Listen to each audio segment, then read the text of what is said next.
Kulot, ba't di ka nag-alin? Anong ginagawa ni Bakla?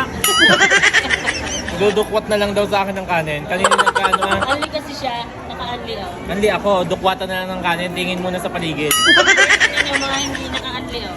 Ang tagal Ayan. yung dumating ng Mga diet. Ayun, kuya kanin po. Tingnan niyo. Ah, Wala nang ulam si Kulot ha?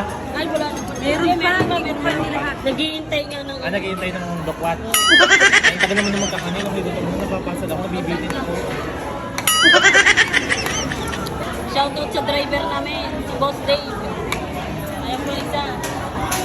Ang maghahalo-halo. Porket ako'y latak eh.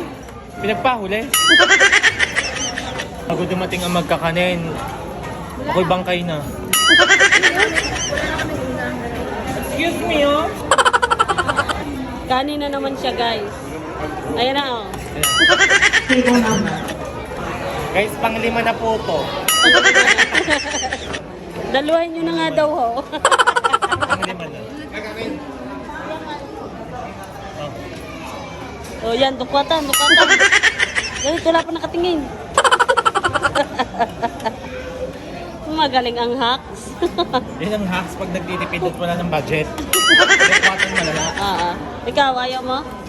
Akong sinanilagay na kanin kay Lex kaya hindi ako makahinig. Lugi pa. Sabi ng dalawa na. Bitin na bitin. Magkakanin sa baby. Ang bilis na ito, maubos na lang ito Ayan na ulit. Magpalagay ka na ulit. Mamaya naman, at baka sabihin. Kuya, siya pa daw. Kuya, isa pa daw. Dalawahin niyo po. Hindi ko. Kaya hindi ko naubos, baka sa akin ang mukha mo. Ano ginagawa ng mga yan?